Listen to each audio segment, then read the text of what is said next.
Kata-kata yang positif itu akan mempengaruhi tingkah laku kita. Ya. Nah, dari tingkah laku itu akan mempengaruhi karakter kita. Tentu dari karakter kita itulah kita take action.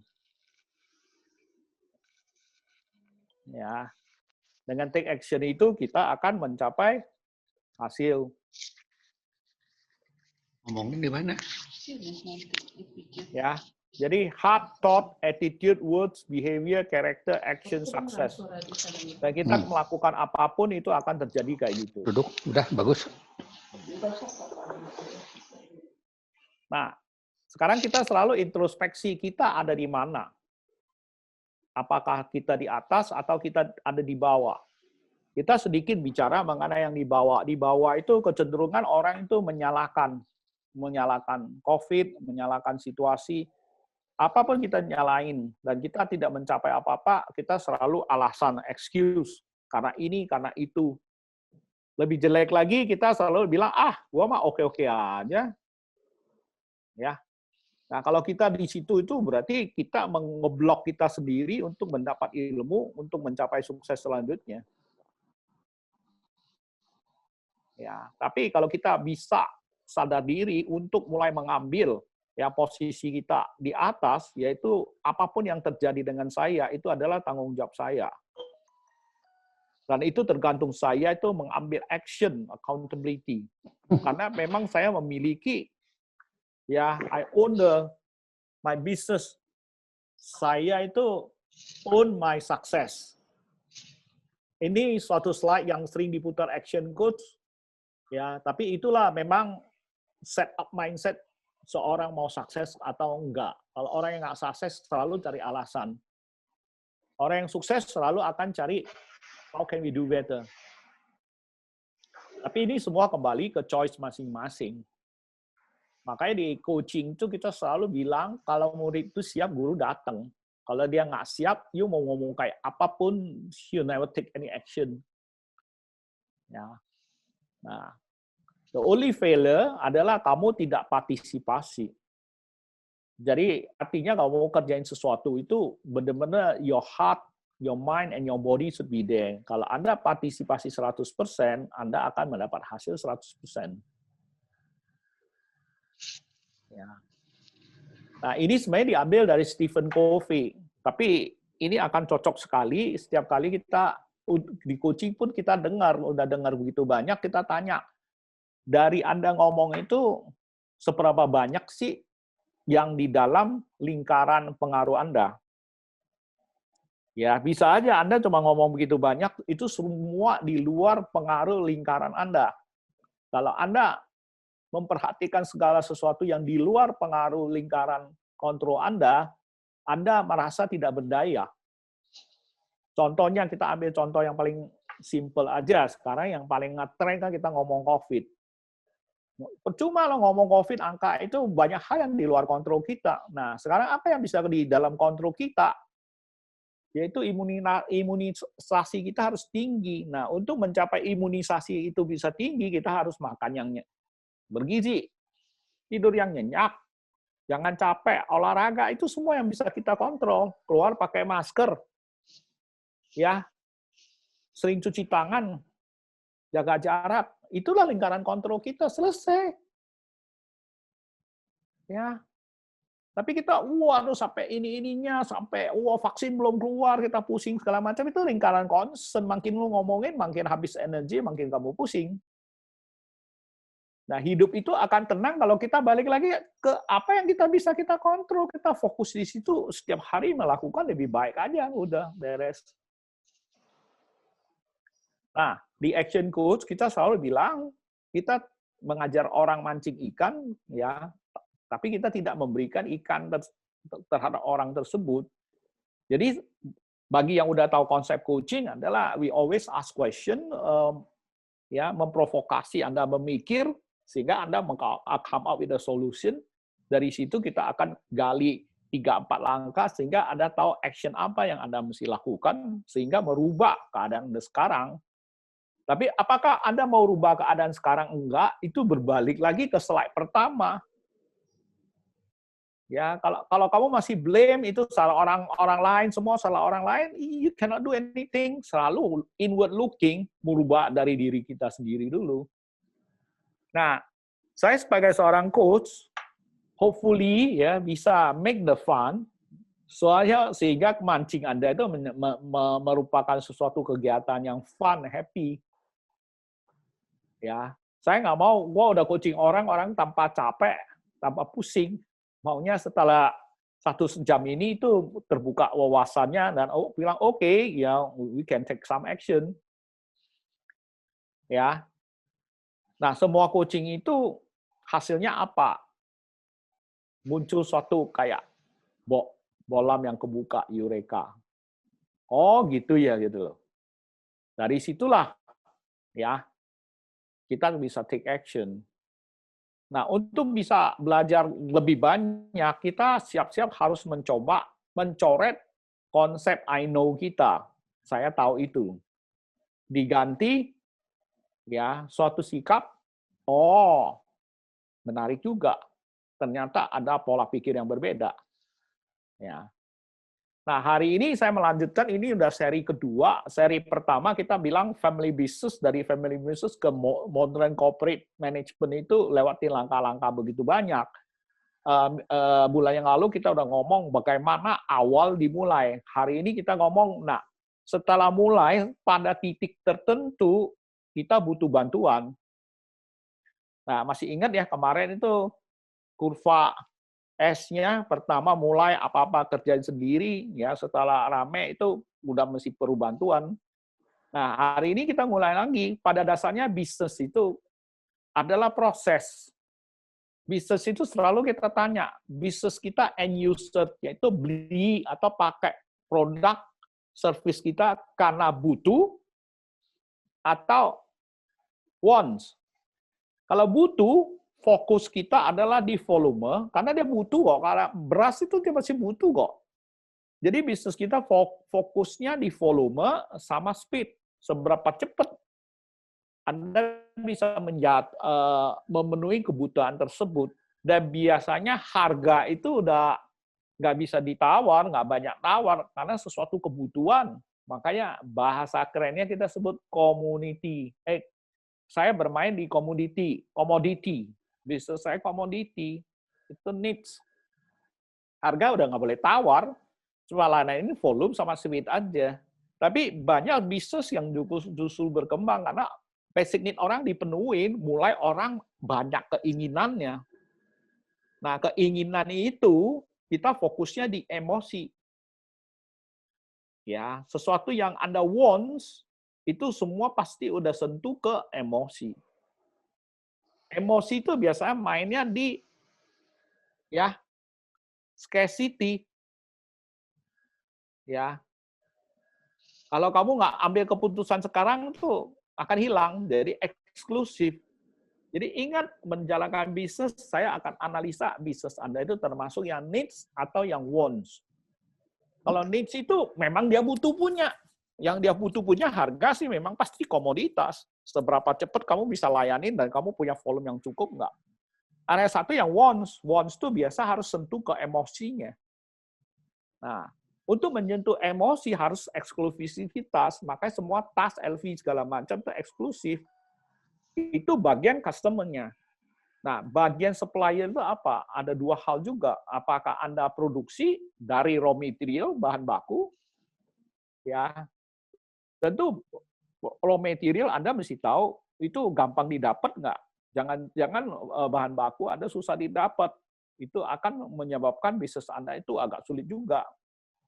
Kedua, finish good. Mungkin Anda trading. Ya. Nah, kalau trading finish good, make sure barang yang kamu offer itu kualitasnya mesti terjamin. Ya. Dan itu kita bisnis itu apa? Yaitu melakukan satu proses. Dan semua proses itu cuma hanya dua hal ya, simple aja. Apakah proses Anda itu menambah nilai atau menuruni biaya, itu aja. Tentu dalam proses itu Anda ada parameternya. dan ada waktunya. Jangan melakukan satu proses nggak selesai-selesai. Semua itu harus menghasilkan cash flow. Itulah bisnis. Kalau proses yang udah capek di situ tidak menghasilkan cash flow, itu bukan bisnis. Ya. What is family business? Pertanyaan ini akan saya ulang terus. Apakah suatu bisnis yang menunjang kebutuhan family untuk mencapai mimpi mereka, atau anggota family yang harus menjalankan bisnis tersebut? Itu para business owner khusus family business itu harus menentukan. Saya menjalankan family business itu tujuan apa? Mendukung family saya mencapai apa yang mereka inginkan dalam kehidupan ini, atau anggota keluarga saya itu harus masuk menjalankan itu. Itu akan menentukan strategi atau policy company Anda ke depan. Ya, balik lagi, family business awalnya itu tujuan utama adalah supaya bisa hidupkan keluarga, ya. Paling cepat adalah langsung dapat order.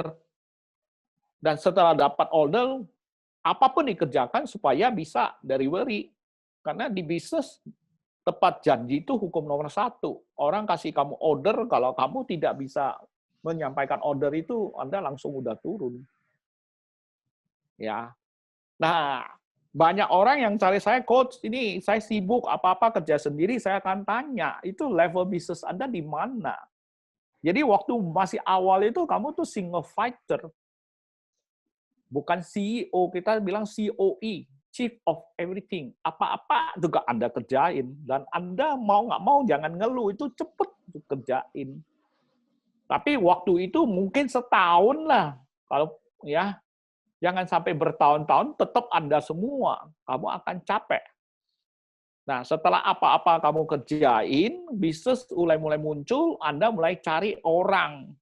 Nah, kita selalu bilang cari orang kepercayaan key operation member itu biasa apa? Ditarik dari saudara. Ya, kadang-kadang bisnismen yang mulai itu awal usianya 35, 40, anak-anak masih sekolah, masih nggak sempet. Jadi family-familinya ditarik atau teman-temannya ditarik untuk menjalanin perusahaan tersebut. Sebenarnya di sini dilema mulai udah muncul kalau dia tidak sadar. Ya. Nah, family business tuh kenapa lu paling gampang itu adalah cari kenalan gitu, atau kalau punya family gede ya family dimasukin, kalau nggak cari kenalan. Kenapa? Kita di level itu kita nggak bisa bayar orang dengan gaji yang terlalu tinggi juga. Ya, bahkan ada yang nggak bisa bayar gaji standar UMR tersebut. Jadi lebih banyak tuh menariknya itu pakai sentuhan emosi. Nah, karena Anda nggak bisa bayar orang banyak, juga nggak banyak pilihan. Yang penting dia mau kerja, orang bilang. Mau kerja keras. Dan saya bisa ajarin. Karena saya business owner, apa-apa saya bisa kerjain sendiri kok. Ya. Yang penting mau kerja keras, sering kita dengar. Ya. Sampai ya istilahnya baru mulai itu kita nggak ada ngomong lembur, nggak lembur. Saya masih jam kerja, ya ikut saya kerja. Fighting together and endless long hour. Yang penting order yang udah dapet mesti dikirim on time, bagus aja. Itu kunci utama untuk start awalnya. Nah, yang bisa ikutin ya sepak terjang bos itu, itulah orang yang awal-awal perintis. Ya. Dan bos itu sangat mengharap karyawan tersebut tuh ringan tangan, proaktif. Kalau dia lihat ini bantu, sama ya, sini bantu, sono bantu gitu. Nggak usah disuruh-suruh. Sering kita lihat, dengar adalah orang udah banyak, waduh, gua capek. Apa-apa juga mesti saya suruh-suruh. Ya. Itu yang kita namain helper, pembantu. Ditolong, kamu lewat orang Anda itu, lu tolong bantu saya tuh, kamu akan mendapat orang yang sifatnya hanya membantu. Dan orang membantu itu memang selalu harus menunggu dan mengikuti instruksi kamu. Jadi nggak bisa salahkan bahwa dia itu tidak proaktif. Orang saya tuh pusing dah, capek. Apa-apa saya perintah baru bisa jalan. Karena memang ekspektasi Anda itu hanya cari seorang pembantu. Nothing wrong. It's okay. Ya. Nah, bagaimana cari di level itu?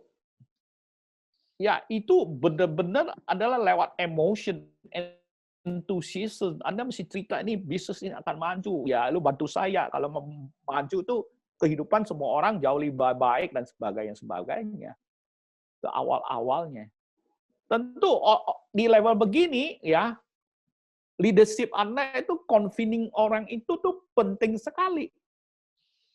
Ya, you mesti jago menceritakan visi Anda itu seberapa gede, passionate story. Disitulah Anda menarik loyalis. Ya, saya itu terinspirasi dengan ceritanya Jack Ma. Bagaimana dia start Alibaba itu ya susah banget. Itu dari murid-muridnya yang orang kongsi 18 orang. Duit nggak ada, apa juga nggak ngerti. Yang penting mereka punya passionate story bahwa ke depan itu akan benar. Dan itu dia bisa meyakinkan, ya saya nggak sanggup bayar kamu gede, tapi kamu kerjain ke depannya bisa begini-begini. Dan dari situlah dia track the thing. Dan sebenarnya Alibaba sampai saat berkembang itu secara manajemen, secara keuangannya berantakan banget. Tapi hebatnya Jack Ma-nya itu, dia kan selalu bilang dia bukan orang ahli, dia nggak tahu apa-apa kok. Dia itu bisa meyakinkan orang, mulai ada satu nama jarang diekspos namanya Savio Kwan. Itu padahal orang CEO-nya GE Medical di China. Ya, orang yang sangat pergambangan hebat dan itu nggak pernah tahu ceritanya gimana dia bisa yakinin si Savio Kwan itu tolong bantu dia. Waktu itu Alibaba cash flow-nya katanya sisanya cuma 2 minggu. Nah itu si Savio Kwan-nya ngomong ke dia, kalau you mau saya bantu kamu, kamu mesti ngilang sebulan. Artinya nggak boleh angkat telepon. Karena awalnya that's family business juga. Apa-apa ya mesti dia. Jadi banyak permintaan yang lu pusing nggak bisa nolak. Nah, dia sebagai orang luar masuk, ya kebetulan dia udah lihat semuanya waktu ya hari raya Imlek semua dikasih angpau, banyak yang dia PHK-kan. Ya. Jadi why say seorang founder itu harus jago menjual cerita. Selling vision. Makanya di coaching kita selalu bilang, perusahaan ini kamu mau bawa kemana, mau seberapa gede. If you don't have a vision, susah banget untuk menarik orang untuk join Anda. Sebenarnya ini tetap berlaku loh. Apakah kamu family business dari kecil begitu atau udah gede? Ya, mengutarakan story ke depan itu kita nggak pakai bahasa vision. Nah, ya berapa gede perusahaan ini mau bawa kemana? Itu kamu harus punya energi yang cukup, itu selalu harus bisa utarakan. Ya. Nah, di awal-awal pertama itu susah juga. Kita nggak ngomong bahasa keren sekarang kayak job description, SOP, segala macam, atau expertise. Karena banyak hal sendiri kamu juga nggak expert, kamu juga nggak tahu apa yang mesti kerjain. Jadi nggak ada SOP itu biasa. Ya, try and error. Dicobain, hasilnya gimana, diamatin, pelan-pelan akhirnya ya udah pokoknya cara yang kerjanya yang benar adalah A setelah A, B, C, D, E gitu loh. Mulai pelan-pelan kebentuk suatu proses. Ya. Dan di level waktu startup, family business, ya inovatif itu sangat dibutuhkan. Nah, disitulah Anda juga tarik sekelompok anak muda atau family member Anda yang memang inovatif, mau mikir out of the box. Jadi sebenarnya bisa awal kecil-kecil itu sangat bagus. Semua orang kalau hatinya udah sejalan, mereka akan memikirkan caranya untuk nyelesain masalah itu. Yang paling penting delivery on time. Tujuan utama. Ya. Nah, kita ngomong sedikit mengenai leadership style. Jadi cara pemimpinnya gimana? Ya, chief of everything, apa-apa, ya everything me. Nggak benar ke saya. Dan bahkan tiap pagi juga, paling pagi kamu harus masuk, karena anak buah kamu, pakai konsep anak buah atau helper kamu tuh mentunggu perintah Anda mesti ngapain. Ya nggak mau di level itu, you are the fighter, you decide everything, you mesti kerja keras, pagi-pagi harus masuk. Mana ada bos yang ya banyak sekali yang mungkin ya Pak Aning start itu membuka toko sendiri. Itu quite normal, ya. Semuanya command and control. Karena yang paling tahu itu prosesnya adalah kamu sendiri. Anak buah Anda tuh nggak tahu. Dan apa-apa mesti kamu boleh paraf, periksa, baru keluar.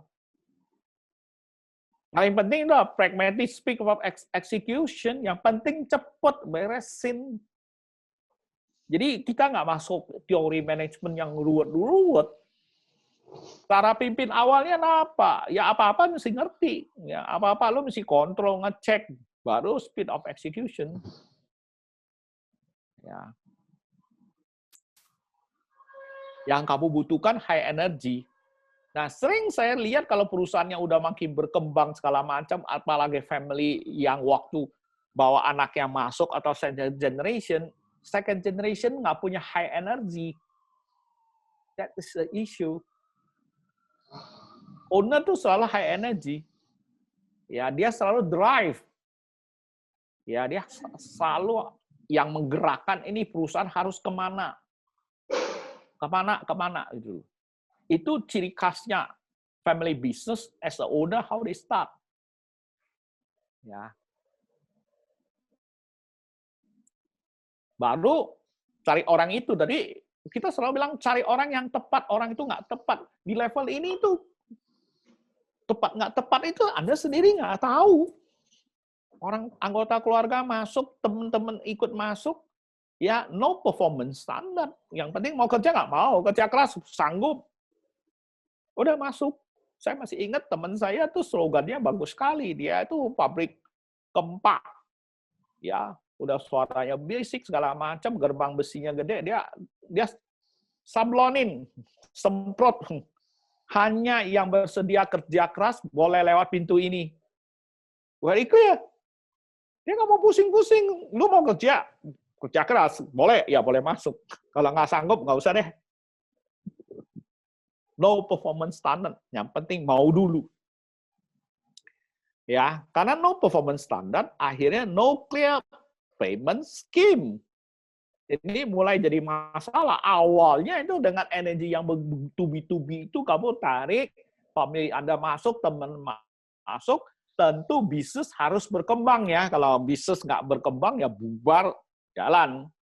Nah, udah berkembang itu Anda mesti mikir ya bagaimana saya menilai dia itu kerjanya bagus atau enggak. Biasanya dia rajin kerja. Yang dinilai adalah kemauan ininya, skill-nya dan efektivitasnya nggak dinilai. Nah, next-nya itu sistem pembayarannya gimana? Biasanya ya UMR lah. Itu bagus kalau bisa kasih UMR. Kadang-kadang dia sendiri juga ngambil gaji, dan itu sangat biasa. Entah nggak perusahaannya nggak cukup untuk bayar gaji sendiri, atau dia juga lupa ambil, dan dia juga nggak ngerti mau ambil gaji berapa. Karena dia nggak ambil gaji, dia juga anggap anak buahnya ya secukupnya, biaya operasional ada. Nah, ini sebenarnya itu di family business mulai muncul bibit-bibit ketidakpuasan. Ya. Jadi saya as a coach selalu lihat begitu. Mulai muncul bibit-bibit ketidakpuasan. Dia anggota keluarga udah ikut kamu 3-4 tahun. Ya, atau teman yang kayak gitu. Ya. Mereka kerja keras gini, mereka lihat kok bisnis jalan kok. Tapi sampai sekarang mereka tuh nggak jelas mereka dibayar tuh berdasarkan apa. Ya, biasa simpelnya adalah dikasih uang operasional yang kadang-kadang juga nggak bisa-bisa di bawah UMR. Atau dia kerjanya begitu banyak, dia bayar uang operasional. Sistemnya akhir tahun dikasih bonus yang tanpa tahu juga kenapa dia dapat bonus dan berapa juga nggak tahu. Itu semua hak prerogatif ya bos. Ya emang 100% begitu. Tapi namanya family member, temen, ya you bilang nggak tahu, mereka tuh juga akhirnya saling tahu punya. Mulai muncul ketidakjelasan kenapa dia lebih tinggi, lebih kecil. Dan biasanya bibit-bibit ketidakpuasan itu terpendam. Ya, jadi kalau bisnis Anda udah mulai jalan, Anda butuh orang bantu. Yang paling dekat adalah family Anda atau teman-teman dekat Anda yang setuju dengan visi Anda, mau masuk bantu sama-sama kerja keras. Tapi jangan lupa ya, mulai memikirkan how to pay them properly. Ya, how to pay them properly paling gampang adalah pasaran untuk orang tersebut yang pekerjaan tersebut gajinya segini. Ya. Tapi paling penting bisnis itu harus berkembang. Kalau bisnis nggak berkembang ya nggak ada cerita, bubar kan, benar nggak? Simple kan. Nah udah berkembang itu, first pay yourself. Banyak sekali bisnis owner itu tidak ambil gaji. Benar. Ya, udah gede loh, nggak ngambil gaji, tapi sekali ambil 300 juta gitu loh. Jadi pembukuannya kacau, ya akhirnya akhir tahun ribut sama tukang pajak. Saya tahu tukang pajak bilang, lu untungnya masih gede, hitungannya begini. Ya, menurut dia nggak nguntung. Cuma apa kok, hidup sehari-hari begitu kok. Nah, itu mesti mulai dipikirkan, pay yourself accordingly. Pertama tuh membayar diri sendiri. Nah, biasa tanya coach, jadi saya mesti ambil gaji berapa? Saya tanya, ya perusahaan kamu itu sanggup bayar kamu berapa dulu? Dan kamu wajarnya sebulan kamu habis berapa duit? Itu ambillah haknya kamu dan tolong memisahkan rekening tersebut. Jadi tiap akhir tanggal 25 atau 30, kamu ambil sebagian itu sebagai gaji kamu yang dipindahin ke rekening kamu. Yang tidak ada hubungan sama perusahaan lagi. Itu hukum-hukum awalnya. Ya. Pay yourself first. Kenapa? Kadang-kadang bos tidak ambil gaji yang sesuai, itu menyebabkan dia ada isu tidak bisa meng-hire profesional. Karena dia selalu anggap orang profesional itu mahal. Dia kerja udah rajin, serba bisa pun nggak terima gaji. Dia masuk cuma gitu-gitu, masa minta segini? Jadi istilahnya muncul bos yang pelit. Bos yang pelit tidak akan mendapat orang, tidak akan susah menarik orang yang bagus untuk masuk di dalam tim tersebut. Akhirnya tetap jebak yang orang yang kamu tarik itu adalah bersifat pembantu. Ingat, pembantu itu kamu mesti suruh-suruh. Dan pembantu itu tidak mengambil tanggung jawab ya. Terus suruh dia kerjain. Ya, pay yourself first. Setelah itu, pay your team member according to market price. Jangan menekan ya gaji atau pembayaran ke tim member Anda sesuai market price. Kalau kamu bayar mereka di bawah market price, ada dua yang terjadi. Satu itu dia nggak akan lama dia keluar. Itu sering terjadi. Biasanya orang yang keluar itu adalah orang yang kamu anggap paling hebat. Dibajak orang dengan ceritanya. Dibajak kompetitor kamu itu lebih sakit lagi. Atau yang nggak mau keluar. Yang nggak mau keluar kenapa? Ada dua lagi. Emang dia tipenya no fight. Asal kerja, bos suruh gua jalanin happy-happy. Atau dia udah find out sistem kamu ada lubang. Jadi dia nebeng di dalam kamu, sebenarnya he's making more money than you, tanpa you tahu. Entah dia pakai fasilitas Anda, ya entah dia pakai ya kenalan Anda, ya sehingga dia bisnis sendiri, nyambi istilahnya bahasanya. Di sini tetap dapat gaji, tapi di pihak lain dia build up his own channel tanpa Anda tahu. Ya. Jadi ada dua, lo mesti selalu cek akhir tahun, cek itu gajinya itu sesuai harga pasaran nggak dan sebagainya. Ya.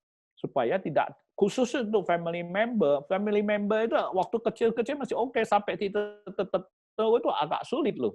Dia merasa dia berjasa. Nah, itu bagaimana nilai jasanya itu akan ruwet.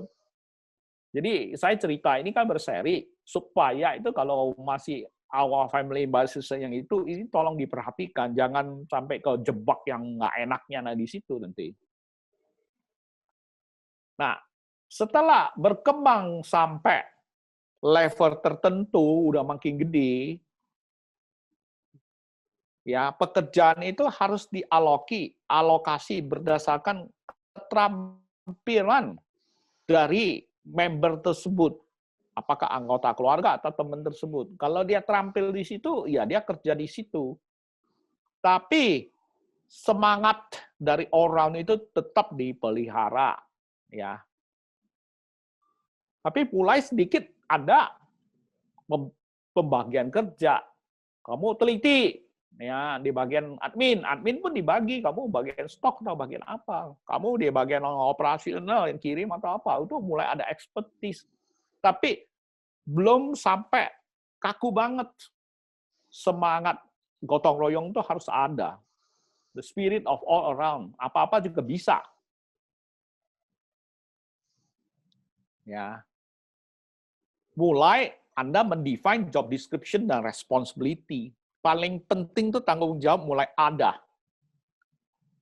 Bagian pengiriman, ya lu mesti kasih pengiriman, harus nggak boleh salah kirim dan tepat waktu. Oke, biaya paling rendah, itu 3 hal aja.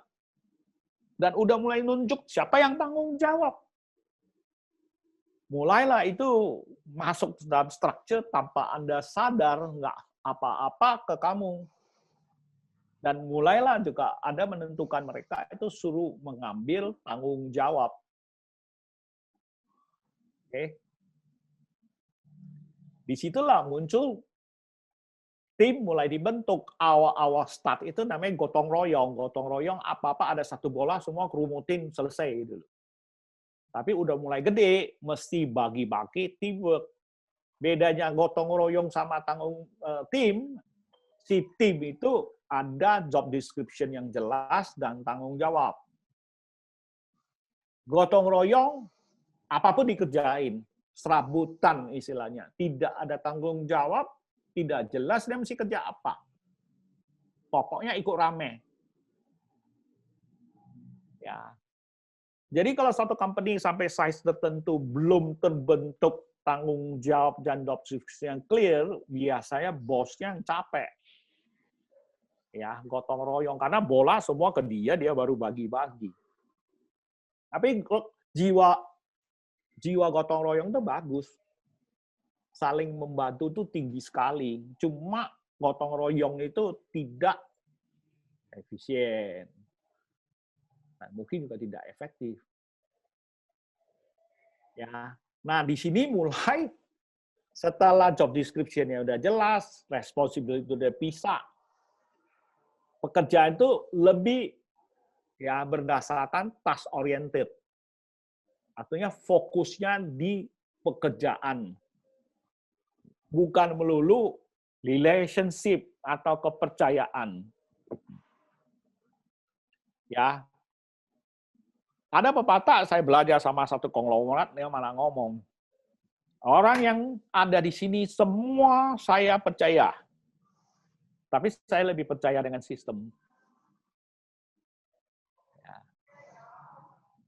Artinya apa? Dia itu task oriented, semua bisa diukur, semua ada supervisi, ada auditingnya. Bukan yang saya nggak percaya orang, semua yang masuk di sini saya udah percaya, kalau enggak ya udah keluar, dia bilang. Tapi saya mengandalkan task oriented. Ya. Nah, ini kalau dilakukan dengan baik, nanti perkembangan yang disebut family business itu akan jauh lebih harmonis. Karena yang dinilai itu ada task-nya. Bukan melulu karena dia hubungan family, gue percaya dia, hanya dia bisa kerjain, yang lain nggak bisa kerjain, karena saya nggak percaya dia. Hati-hati. Banyak bisnis family berkembangnya tidak sempat mengurusi task orientednya, semua pakai kepercayaan, panggil dia beres gitu. Ya, dan biasanya ada hal yang terjadi, istilahnya diciak atau dibawa kabur itu bagi orang yang percaya baru bisa lakukan itu. Nah, ini titik-titiknya mulai di sini udah si business owner itu harus sadar. Jadi dibagi-bagi tugas. Kalau enggak, akan terjebaklah di mitos family business yang selalu orang bilang family business itu tidak bisa lewat 3 turunan. Karena turunan pertama itu membangun, turunan kedua itu mengembangkan, karena clear, waktu turunan pertama fight itu aktivitas orang itu sebenarnya 25 tahun kok, top karirnya. Jadi waktu dia masih berjuang itu anaknya itu second generation itu merasakan perjuangan bapaknya dan juga kira-kira tahu bapaknya itu bisnis apa. Jadi ada kecintaan hati di situ. Tapi begitu masuk ke generasi ketiga, dia bisa aja sama sekali nggak tahu ini usaha keluarga ini apa loh. Ya ini saya sering ngomong fact of the family business. Jadi bagi yang masih, ya saya lihat bapak-bapak sih family business-nya udah gede lah. Saya cenderung ini ngomongnya dari dasar, dari awal-awal mungkin kamu mulai punya bisnis, tapi anak muda sekarang dari keluarga yang lumayan, modal banyak, ada yang 20-an juga udah mulai coba berbisnis. Gitu. Ya 30-an, 40-an udah mulai bisnis. Ya kalau kamu itu anak waktu itu cuma berapa? Ya nggak? Jadi waktu kamu usia 40, 45, top-topnya, anak Anda itu mungkin 10, 15 tahun. Nah, kalau Anda anggap itu bisnis itu mau Anda terusin membangun family bisnis yang kuat, anak itu harus diajak main di bisnis. Main artinya apa? Ya, kalau dia libur, suruh dia masuk ke kantor, main-main atau apa, atau gimana. Tergantung anaknya sukanya gimana. Kalau sukanya mau ketemu orang, waktu ketemu customer, segala, ajak anaknya untuk lihat-lihat, main-main, sehingga anaknya ngerti, oh ini bisnisnya kayak gitu. Ya, jadi waktu regenerasi itu enak sekali, anaknya tahu bapaknya kerja apa loh, bisnisnya apa, atau ibunya kerja apa. Nah, itu biasanya second generation itu cepat sekali dia ambil alih itu tongkat pelariannya akan mendorong bisnis itu cepat sekali berkembang.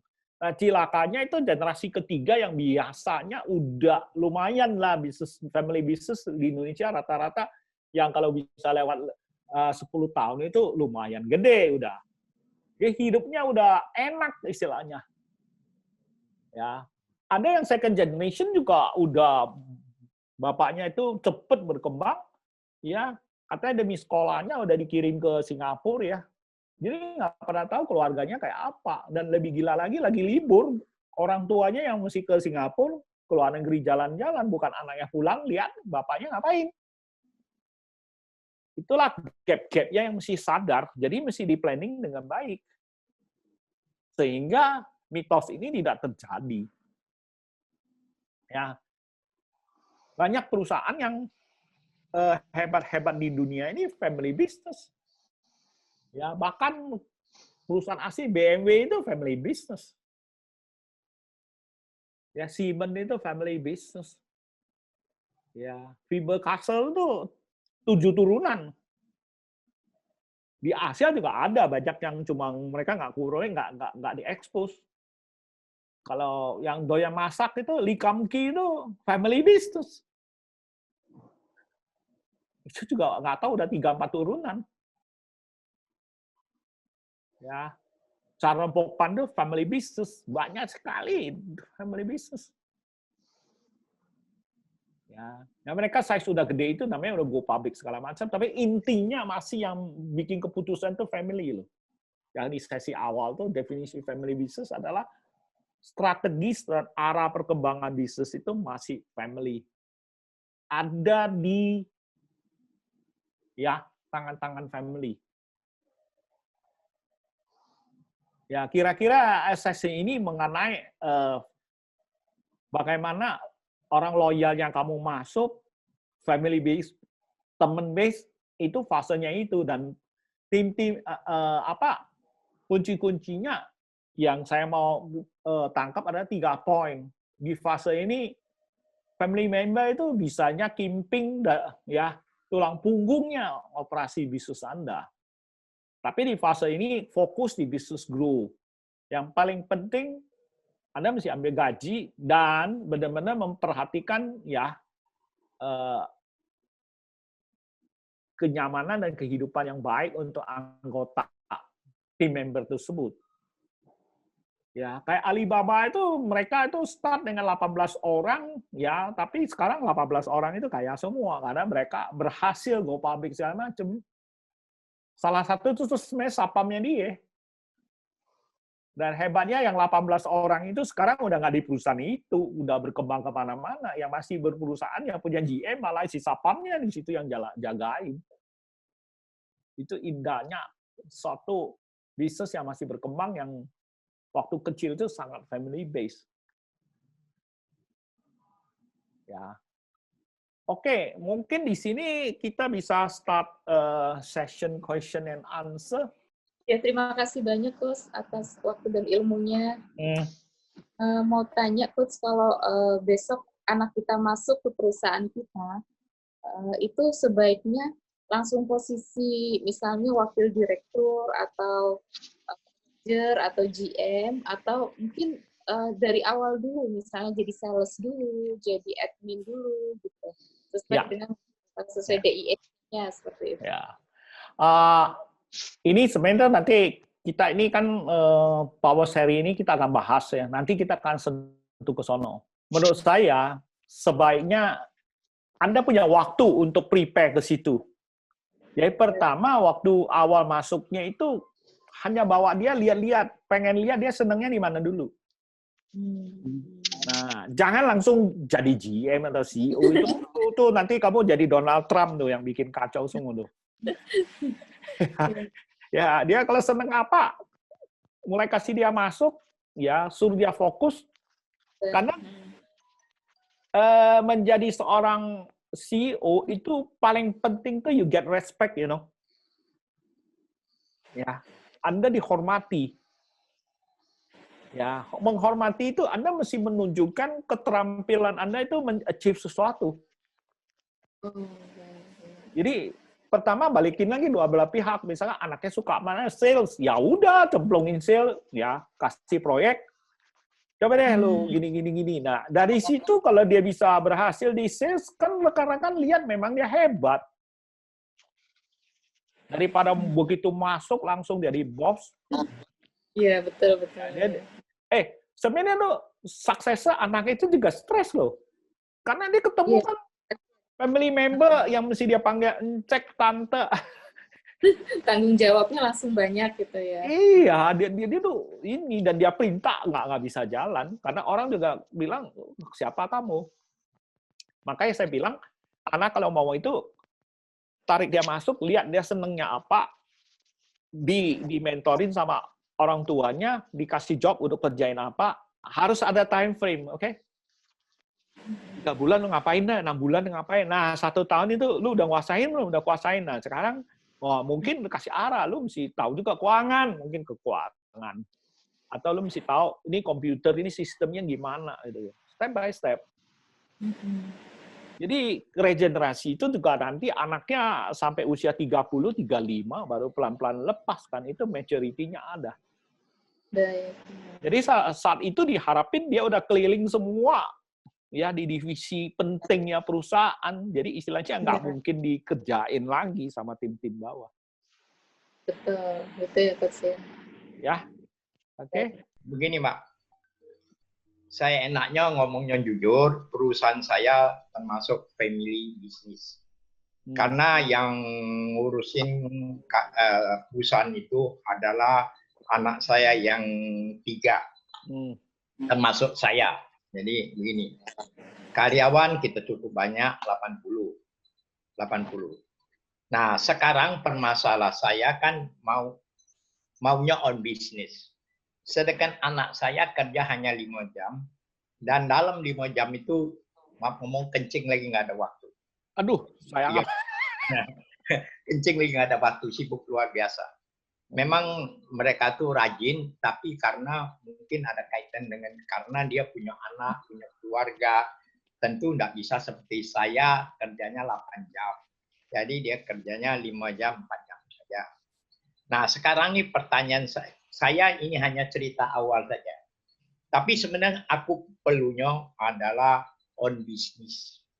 Jadi saya on, jadi anak saya juga on gitu.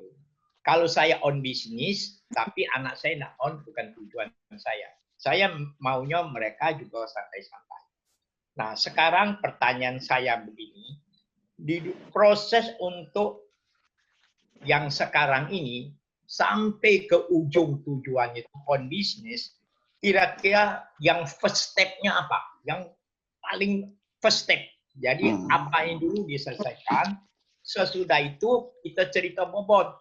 Mungkin step-nya ada 10 step. Step A, B, C. Sedangkan bobot paling tinggi adalah D misalnya. Nah itu D itu apa? D itu apa saya maksud? Sama first step sama bobot ada beda. Kita udah sempatnya udah ngomong panjang lebar. Ya. Nah ini saya bilang every family is unique. Saya nggak bisa jawab itu tergantung fase bisnis Anda tuh di mana. Kalau saya belum sempat ajak punya tim yang ngomong, ya sebenarnya first step-nya di mana gitu loh. Bisa aja mereka kerja asal kerja nggak ada drive karena mereka nggak punya passion contohnya. Mereka nggak tahu nih perusahaan mau kemana. Bisa aja soal keuangannya amburadul, nggak ngerti. Bisa aja sibuk banget karena bisnisnya nggak punya proses. Sangat semua ada di otak dia. Jadi setelah saya tiap family business itu saya ajak ngomong, saya petain, saya baru tahu oke, sekarang yang paling penting ini dulu kita beresin. Nah setelah biasanya itu udah beresin satu. Selanjutnya itu jadi gampang. Oke, jadi bisnis itu semua orang kerja di bisnis, apalagi anak segala macam, mereka tuh mesti tujuannya jelas mau bawa perusahaan ini 3 tahun lagi kayak apa. Setuju nggak itu? Ada yang nggak setuju, ada yang bilang karena bapak gue suruh kerja ya gue kerja gitu. Gue juga nggak tahu dia mau ngapain. Nah itu susah, itu urusan emosi banget, family banget daripada company. Nah itu mesti diduduk bersama, dibikin clear, ditulis. Nah, jadi ya action coach, orang juga kita punya action coach, kan 6 step to the massive thing. Stepnya begitu banyak. Tapi kita nggak akan bilang bikin pusing, saya pengen dengar mulai dari mana dulu. Baru dipetain. Nah, step by step. Akhirnya semua orang itu kerjanya santai karena bisnisnya sudah terproses. Bahkan kalau mau secara ilmiah kita bilang sekarang yang hang sumbatnya di proses mana? Proses ketiga. Proses ketiga itu apa? Bagian stok. Oke, stok cut ada nggak? Sudah online belum? Itu terus gitu beresin. Ya, tanang. Jadi nggak bisa jawab secara umum bahwa paling penting satu step mana gitu. Tiap bisnis itu beda-beda. Oke? Ya, terima kasih. Kan anak-anak tuh passionnya macam-macam ya Pak Yadi ya. Passionnya macam-macam. Dokter, Dokter ya. Jadi bisnisnya reseh, mending di luar kata dia. Ya, anaknya udah spesialis, mending di luar. Spesialis saya lebih dihargai. Ya, udahlah, dia tidak bisa masuk di saya. Tapi ada anak saya yang mau masuk. Jadi akhirnya di perusahaan saya itu mix. Ada anak dan orang luar. Pasti, nanti udah gede pasti gitu. Itu resikonya gimana? Karena berbeda emosi. Ya, antara anak dengan orang luar kalau di mix akan berbeda emosi. Itu gimana ngaturnya itu? Oke. Sebenarnya nanti kita juga akan bahas ke situ. Nanti semua orang, misalkan family business itu ada 2 posisi. Satu itu punya saham di situ, satu tidak punya saham, satu itu kerja di situ, satu nggak kerja di situ. Nah, itu mesti dipisahin nanti. Emosi itu waktu di bisnis itu adalah kita ngomong sesuai dengan task oriented. tapi drive-nya ada di family. Ya. Jadi jangan harapin orang profesional drive-nya sebegitu tinggi dengan family business. Ya. Jadi Pak Seno juga harus ada meeting keluarga. Iya. Tadi ke Aisyah kayaknya. Iya. Nah, itu detailnya saya perlu tahu lebih detail dan juga udah ngomong sama family business sih. Dipetakin satu-satu, ya. Iya. Makasih.